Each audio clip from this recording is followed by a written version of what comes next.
तो भाई और बहनों, गुरुदेव भगवान ने रजा बख्शने में कोई कमी नहीं छोड़ी है किसी भी प्रकार की। क्या हुआ? लाइट चली गई ना? लाइट चली गई। इसमें कितनी बैटरी? 15 है। 15 तक तो लगी आए तो लगा लेना। ठीक है। पावर बैंक नहीं है क्या किसी के पास?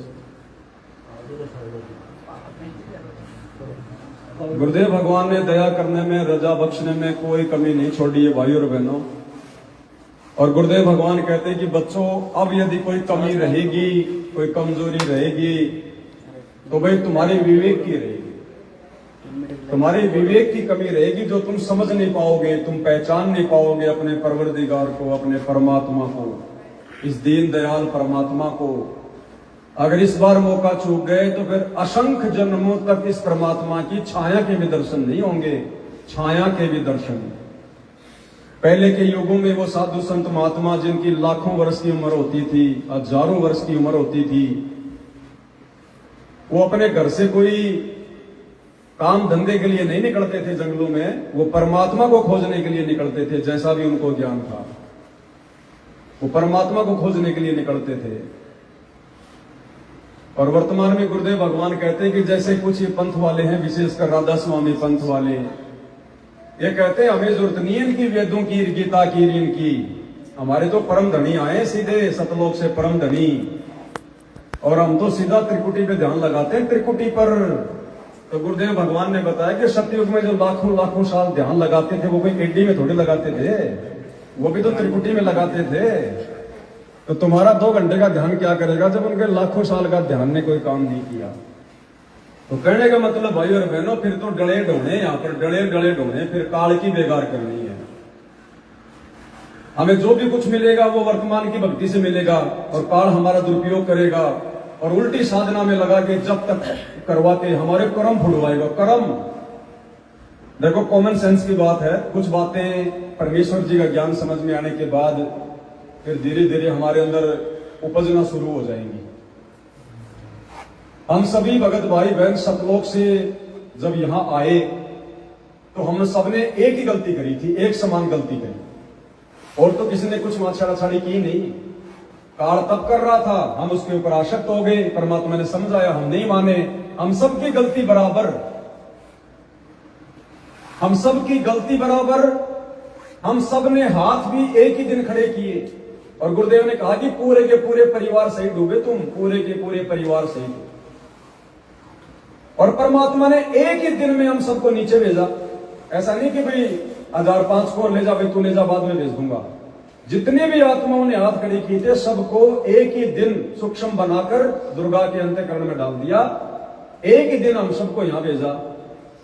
अब इस हिसाब से तो भाई और बहनों, वापस सतलोक भी हम सबने एक साथ जाना चाहिए, एक ही दिन जाना चाहिए। लेकिन फिर भी देखो, परमात्मा युगों युगों से भटक रहे हैं, कभी कितने जाते हैं, कभी कितने जाते हैं। तो एक साथ क्यों नहीं जा पा रहे, जबकि हम सबका दोष बराबर, हमारी सजा बराबर। आए एक दिन, फिर जा एक दिन क्यों नहीं रहे? तो इसका रीजन गुरुदेव ने बताया। इसका रीजन है, तुम यहां पर और बकवाद करके नए नए अपने कर्म बिगाड़ते रहते हो, सजा बढ़ती जाती है तुम्हारी। जैसे परमात्मा ने बताया, 2 अपराधी हैं जिन्होंने मर्डर किया है, तो मर्डर की सजा बराबर होती है। मान लीजिए उनको 15-15 साल की सजा मिल गई, दोनों को जेल में डाल दिया 15-15 साल के लिए। उनमें से एक कैदी तो 15 साल होते ही छूट के आ गया, और दूसरा अभी भी जेल में पड़ा है। क्यों? क्योंकि उसने जेल में भी उसने मुकदमे करने शुरू कर दिए। वो बाहर वाले मुकदमे की तो 15 साल ही थी, लेकिन उसने जेल में जाके भी लोगों की मर्डर कर दिए, चोरी कर दी, छेड़खानी कर दी, जिस कारण से और मुकदमे लग गए और सजा बढ़ गई उसकी। तो भाई और बहनों, आप और हम यहाँ पर काल के हत्थे चढ़कर फिर नए नए मुकदमे करते रहते हैं। यहाँ पर कभी हम कसाई बन के लाखों जानवरों का वध कर देते हैं, नए कर्म बना लिए, फिर हमने वो भोगना पड़ेगा, उसके लिए हमने ये रुकना पड़ेगा। हमने धोखाधड़ी करके किसी की जमीन हड़प ली, किसी का मकान हड़प लिया, किसी के पैसे खा लिए, फिर अगले जन्म में उसका बदला देने के लिए हमने ये रुकना पड़ेगा। तो इस प्रकार हम ये फालतू के जो कर्म है ना, हम इनके माध्यम से अपनी सजा को बढ़ा रहे हैं। तो परमेश्वर हमें ज्ञान देकर, भक्ति बताकर हमें यही समझाने आते हैं कि भाई तुम्हारे जो पुराने मुकदमे हैं वो तुम अपने स्तर पर इस भक्ति से तो कम नहीं कर सकते।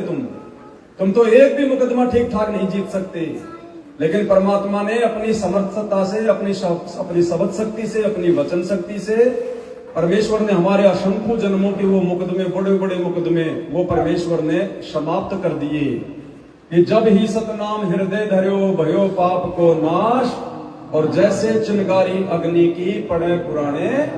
तो वो तो परमेश्वर ने हमें सत भक्ति देकर, सत्संग देकर वो सारे मुकदमे तो भगवान ने हमारे माफ कर दिए। क्योंकि भाई और बहनों, अगर परमात्मा अगर हमें एक भी जीवन दिखा देना, अपना एक भी जीवन, हम ये भक्ति भी नहीं कर पाएंगे इतना ज्ञान होने के बाद भी, ये सोचकर कि भगवान मेरे पाप नहीं कर सकते। परमात्मा कहते हैं ढेर लग रहे हैं सुमेरु पर्वत जैसे, तुम्हारे संचित कर्मों के काल ने ढेर लगा रखे हैं, तुम कभी भी साफ नहीं कर सकते, करोड़ों जन्मों में भी इतने ढेर लगा रखे हैं उसने। युगन युगन के पाप सब, युगन युगन के मैल, और जानत हो जगदीश तुम जोर किए बद। हम युगों युगों से ये बद फैल करते जा रहे हैं, कर्म बिगाड़ते जा रहे हैं। तो ये तो समर्थ, अपनी समर्थता से हमारा पिछला अकाउंट यानी चित्रगुप्त के कागज फाड़ने पड़ेंगे परमात्मा ने, और दूसरा तरीका नहीं है। और वर्तमान में फिर गुरुदेव ने हमें हिदायत दे दी, सख्त निर्देश दे दिया कि आगे तुम ऐसा कोई कर्म मत करना, जो मैंने मर्यादा बता दी उसमें रह के भक्ति करना। अब यदि तुम कर्म बिगाड़ोगे अपनी तरफ से तो भाई फिर मेरे बस की बात, क्योंकि देखो परमात्मा का भी फिर एग्रीमेंट है काल के साथ में, जोर जबरदस्ती ये भी नहीं कर सकते, अपनी तरफ से जो कर्म नहीं कटवाना चाहे उसके कर्म भी नहीं काट सकते, नहीं तो फिर पक्षपात हो जाएगा। परमात्मा पक्षपात करता नहीं है। इसलिए भाई और बहनों, अब हमने हर प्रकार से ज्ञान से परिचित होकर, क्योंकि ज्ञान भक्ति की नींव है, नींव, फाउंडेशन, और यदि नींव मजबूत है तो फिर ऊपर मकान बनने में कोई दिक्कत नहीं है। तो हमने सबसे पहले तो इस ज्ञान को अच्छे से समझना पड़ेगा, इसके रंग में रंगना पड़ेगा, क्योंकि गुरुदेव कहते हैं ज्ञान संपूर्ण हुआ नहीं और हृदय नहीं छिदाए, और देखा देखी भक्ति का भाई रंग नहीं। भक्ति भाव भादो नदी सबे चले गहराए, और सरिता सोई जान यूं जो जेठ मास। तो जेठ के महीने में यानी भक्ति पर जब वो परीक्षा का समय आएगा, उस समय वही आत्मा रुक पाएगी जिसने पहले ज्ञान को अच्छे से समझा है, और ज्ञान समझने के साथ साथ में जिसने भक्ति भी डट के करी है, क्योंकि भक्ति से ही वो आडा बांध लगेगा इस काल की, इस नदी के ऊपर, नहीं तो नहीं लग सकता। अकेला ज्ञान भी कुछ नहीं करेगा, अकेला ज्ञान भी नहीं करेगा अगर भक्ति नहीं है तुम्हारे पास में, अगर शक्ति नहीं है तो। अब मान लो किसी का बच्चा किसी 1 क्विंटल पत्थर के नीचे दब गया और उसके बाप ने देख लिया, और बाप का वजन है 40 किलो। अब बाप कैसे निकाल देगा उसको? शक्ति भी तो चाहिए, ज्ञान तो हो गया कि बच्चा दबा हुआ है, मरेगा। अब बताओ 30 किलो का बाप 100 किलो के वजन को कैसे उठाएगा? उसके लिए शक्ति भी तो चाहिए ना। तो ऐसे ही हमें ज्ञान हो गया, हम काल के लोक में फंसे पड़े हैं, गधे कुत्ते सुअर बन रहे हैं, भगवान आया हुआ नहीं गए तो फिर दुर्गति। अब भक्ति की शक्ति होगी तो फिर हमारे मन पे लगाम लगेगी, नहीं तो फिर हमें ये मर्यादा तोड़वा के अपने काबू में कर लेगा। तो जो विधि हमें गुरुदेव भगवान ने बताई है, उस विधि से अब हमने शब्दा शब्द इस भक्ति मार्ग पर दृढ़ होकर आगे बढ़ना है। नहीं तो भाई मालिक ने बता दिया कि सबसे बड़ा कष्ट इस काल के लोक में 2 ही है, जरा और मरण, बुढ़ापा और मृत्यु। ये सबसे बड़े कष्ट बताए गुरुदेव भगवान ने, और ये भाई आएंगे, और ये भगत के जीवन में भी आएंगे। लेकिन भगत अगर भक्ति मर्यादा में रह के कर रहा है तो परमात्मा उसके कष्टों को हल्का कर देगा। अंत समय में जब शरीर छोड़ने का समय आएगा, परमात्मा भगत को इतना दुखी नहीं होने देगा। अगर जगत वाले 90% दुखी होते हैं तो भगत को 10% यानी हल्का सा बिजली का झटका सा लगेगा। लेकिन वो भी कब? जब हम गुरुदेव भगवान की मर्यादाओं में रहेंगे। और वैसे परमात्मा बना देंगे सारे जोड़ जुगाड़, क्योंकि अभी तो हम बच्चे हैं, भक्ति पे लगे लगे। अभी तो हमने 5वीं 6ठी ही पास करी है, और हमने करनी PhD। अभी तो हम 5वीं 6ठी के बच्चे हैं परमात्मा की शरण में। धीरे धीरे धीरे धीरे चल रही है हमारी प्रोसीजर। कुछ ये ज्ञान हमारे को वैसे भी समझ में आएगा और भक्ति में वैसे भी रुचि बनेगी जब कुछ हमारे शरीर में कोई प्रॉब्लम होनी शुरू होगी, जब हमारा शरीर बूढ़ा होता चला जाएगा, कभी जाड़ दुखेंगी, कभी आंख दुखेंगी, कभी घुटना दुखेगा, कभी पेट में दर्द होगा, कभी खाना हजम नहीं होगा, कभी उल्टी आएगी। तो बुढ़ापे का कष्ट भी हमारे साथ चलेगा, वो भी हमारे लिए एक गोल्डन चांस होगा। परमात्मा कहते हैं ना, सुख के माथे पत्थर पड़ो जो नाम हृदय से जाए, और बलिहारी उस दुख के ऊपर जो पल पल नाम।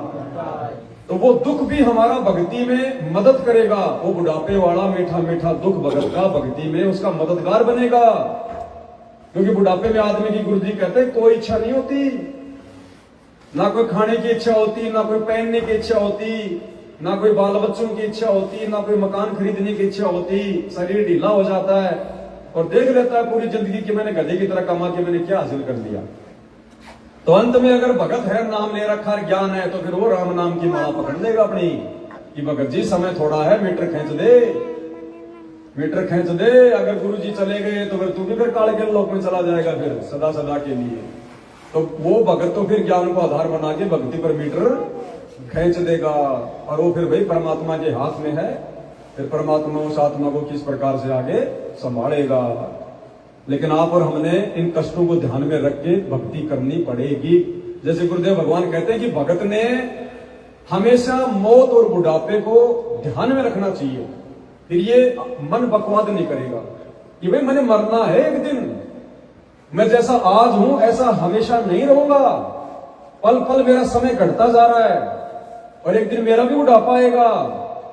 हम जो दूसरे लोगों को देखते हैं जिसके मुंह में दांत नहीं है, आंखें से जिसको दिखाई नहीं दे रहा, कानों से सुनाई नहीं दे रहा, टेढ़ा होके चल रहा है, ना उसकी कोई सुनता है।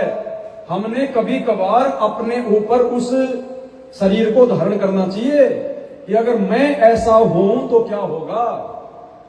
तब परमात्मा कहते हैं अगर तुम्हें बुढ़ापा याद रहेगा, बुढ़ापे के कष्ट याद रहेंगे, तो तुमसे भक्ति बनेगी, मन बकवाद नहीं करेगा ज्यादा। और मौत कि बेटा यहां चाहे तो प्रधानमंत्री बन दे, एक दिन मरना है। यहां तेरा कुछ भी नहीं है, तू तो एक होटल का कस्टमर है। होटल चाहे 20 करोड़ का कमरा है और चाहे कितनी सुविधा है, उस आदमी की चाहते हुए भी उन वस्तुओं में इच्छा नहीं बनेगी। उसको पता है कि तू किराएदार है, ये सेठ की है, मालिक की है, तेरी नहीं है।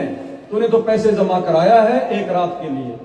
तो हमने इस काल को भाई और बहनों इस श्वास से अपनी जमा करा रखी है, हमारी पूंजी, और इसने हमारे को यहाँ पर ये मनुष्य शरीर दिया हुआ है। हम तो यहाँ इसके किराएदार है, किराएदार है। ना हमारे दादा परदादा मकान लेके जा सके, ना जमीन लेके जा सके, ना हमारे बाप जो है लेके जा सके, और ना हम लेके जाएंगे। यहाँ तो शरीर के जो कपड़े होते हैं वो भी यही छोड़ के जाने पड़ेंगे, शरीर भी यही छोड़ के जाना पड़ेगा जो 5 तत्वों से मिला हुआ है। केवल वो प्राण शक्ति बस वो है परमात्मा की। तो इन चीजों को यदि हम ध्यान रखेंगे तो गुरुदेव भगवान कहते हैं कि भक्ति की आस्था तुम्हारे अंदर बनी रहेगी। मन मान जा बुढ़ापा आवेगा, मन मान जा बुढ़ापा आवेगा, मन मान जा बुढ़ापा आवेगा, मन मान जा बुढ़ापा आवेगा। बिना भजन तेरी होवे दुर्गति, तू बड़ा बड़ा पछतावेगा। मन मान जा बुढ़ापा आवेगा, मन मान जा बुढ़ापा आवेगा, मन मान जा बुढ़ापा आवेगा, मन मान जा बुढ़ापा आवेगा। भाई बचपन गया जवानी भी जाएगी, घना अंधेरा छावेगा। बचपन गया जवानी भी जाएगी, घना अंधेरा छावेगा। वर्द अवस्था गर्दन हाले, तेरा सिर भी चक्कर खावेगा। मन मान जा बुढ़ापा आवेगा, मन मान जा बुढ़ापा आवेगा, मन मान जा बुढ़ापा आवेगा, मन मान जा बुढ़ापा आवेगा। भाई आंखों से तुझे देव न दिखाई, तो खूब देखना चाहेगा। आंखों से तुझे देव न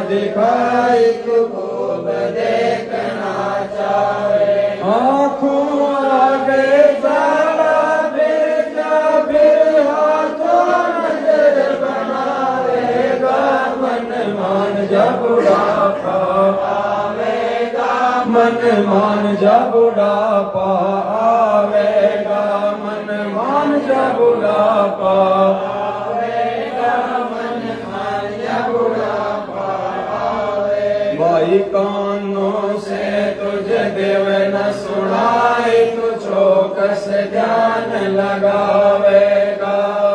कानों से तुझे देव न सुनाए, तू चौकस ध्यान लगावे। आँख कान से काम न चले, फिर मुँह भीगे क्या पावेगा। मन मान जा बुढ़ापा आवेगा, मन मान जा बुढ़ापा आवेगा, मन मान जा बुढ़ापा आवेगा, मन मान जा बुढ़ापा आवेगा। भाई सुलता साब तमाकू पीवे, कायम रग बढ़ जाएगा। सुलता साब तमाकू पीवे, कायम रग बढ़ जाएगा। गले पे पड़े फांसी हो जा, प्रोसियन सो क्या ठावेगा।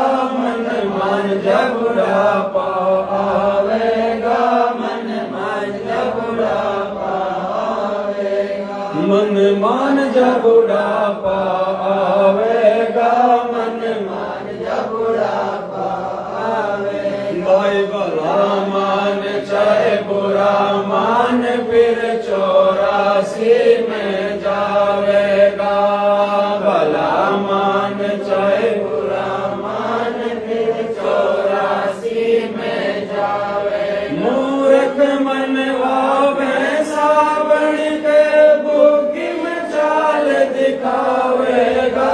मन मान जा बुढ़ापा आवेगा, मन मान जा बुढ़ापा आवेगा, मन मान जा बुढ़ापा आवेगा, मन मान जा बुढ़ापा आवेगा। भाई जल्दी ले नाम गुरु का, तुझे मनुष्य जन्म मिल जावेगा।